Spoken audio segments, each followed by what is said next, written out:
Keďže sú názory Jeffreyho Sachsa v slovenských médiách doslova zakázané, dal som si tú námahu a vybral som dnes pre vás tie najväčšie argumentačné bomby, ktoré zazneli na nedávnej debate so študentmi Univerzity v Cambridge. Témou bola medzinárodná politika, v ktorej pán Sachs pôsobí už viac ako 30 rokov a na jeho názory a argumenty, akožto špeciálneho poradcu až 3 generálnych tajomníkov Spojených národov, poznajú jeho oponenti len jedinú odpoveď – cenzúru. Takže ako sa hovorí, prajem príjemné pozeranie a zdieľajte, kým to nesmažú. Russia, by the way, despite every single thing that's said every single day, truly, really does not want more land. It's already 11 time zones. The last thing that they need or want is more land. The war is about completely different things than everything you and I read about in our newspapers every day, because our newspapers are telling us stories that ultimately come back to narratives conceived in the U.S. Defense Department and the CIA and that are completely bogus. We provoked the war in Ukraine. This started in 1990. James Baker III, our Secretary of State, said to Mikhail Gorbachev, NATO will not move 1 inch eastward if you agree to German unification, basically ending World War II. And Gorbachev said, that's very important. Yes, NATO doesn't move, and we agreed to German unification. The U.S. then cheated on this. Expansion of NATO started in 1999 with Poland, Hungary, and Czech Republic. In 2004, Estonia, Latvia, Lithuania, Bulgaria, Romania, Slovakia, Slovenia, 7 more countries in the not 1 inch eastward. In 2002, the United States unilaterally walked out of the Anti-Ballistic Missile Treaty. This was probably the most decisive event, never discussed in this context. But what it did was trigger the U.S. putting in missile systems in Eastern Europe that Russia views as a dire, direct threat to national security by making possible a decapitation strike of missiles that are a few minutes away from Moscow. In 2009, Yanukovych won the election and he became president in 2010 on the basis of neutrality for Ukraine. That calmed things down because the U.S. was pushing NATO, but the people of Ukraine on the opinion polls didn't even want to be in NATO. They knew that the country is divided between ethnic Ukrainian, ethnic Russian. What do we want with this? We want to stay away from your problems. So in February 22nd, 2014, the United States participated actively in the overthrow of Yanukovych. A typical U.S. regime change operation, have no doubt about it.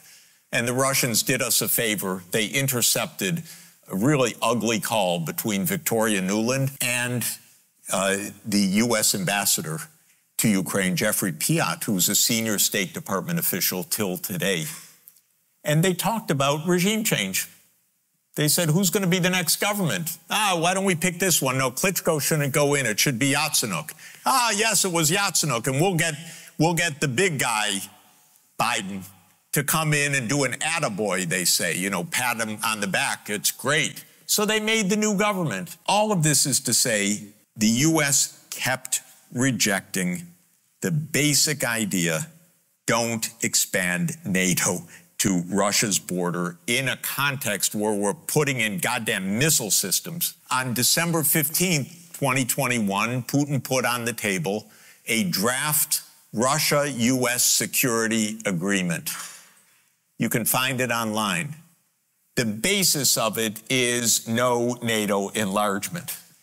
I called the White House, begging them, take the negotiations. Putin's offered something, avoid this war. Oh, Jeff, there's not going to be a war.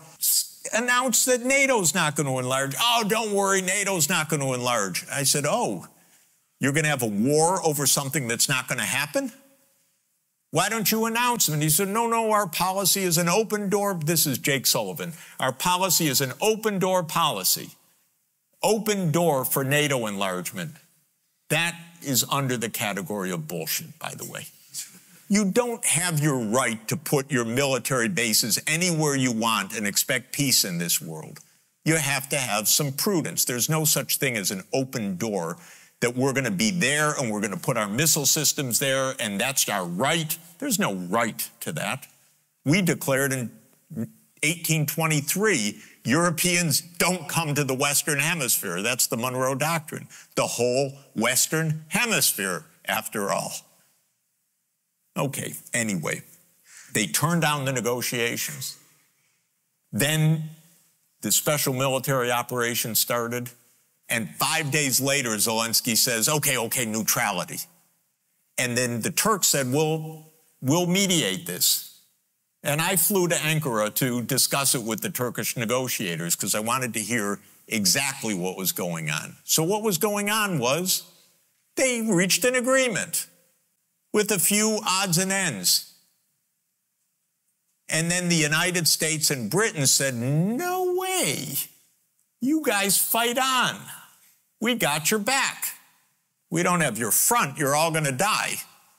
But we got your back as we kept pushing them into the front lines. That's 600,000 deaths now of Ukrainians since Boris Johnson flew to Kyiv to tell them to be brave. So we're not dealing with, as we're told every day, with this madman like Hitler coming at us and violating this and violating that, and he's going to take over Europe. This is complete bogus, fake history that is a purely PR narrative of the U.S. government. This is the deep state, and they have their wars, and every war has been phony. Some wars the American people are basically never told about. For example, the war in Syria. And you may actually hear from grown-up reporters who are lying through their teeth or ignorant beyond imagining that, oh, the war in Syria, yes, Russia intervened in Syria. Well, do you know that that Obama tasks the CIA to overthrow the Syrian government, starting 4 years before Russia intervened? What kind of nonsense is that? And how many times did the New York Times report on Operation Timber Sycamore, which was the presidential order to the CIA to overthrow Bashar al-Assad? 3 times in 10 years. This is not democracy. This is a game. And it's a game of narrative. Why did the U.S. invade Iraq in 2003? Well, first of all, it was completely phony pretenses. It wasn't, oh, we were so wrong, they didn't have weapons of mass destruction. They actually did focus groups in the fall of 2002 to find out what would sell that war to the American people.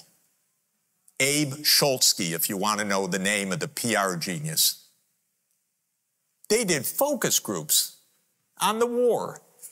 They wanted the war all the time. They had to figure out how to sell the war to the American people, how to scare the shit out of the American people. Look at the great accomplishment of pouring in, I don't know how many hundreds of billions of dollars into Afghanistan for 20 years to get from the Taliban regime to the Taliban regime. This is American genius at democracy promotion. They don't care at all about democracy, by the way. At all. They topple governments they don't like that won't do their bidding. They topple democracies if they don't like them. They'll topple anybody that they don't like. That's how it's worked all along. They never said, oh, we can't topple Mossadegh in 1953. He's a democratic government. No, they toppled a democratic government in Iran and put in a police state, which led to wonderful long-term relations with Iran, because they really love the American people for that. So this is not about democracy. This is a game, and it's a terrible game, and it's a secret game, and it's played by the CIA, which is the most important agency in the United States.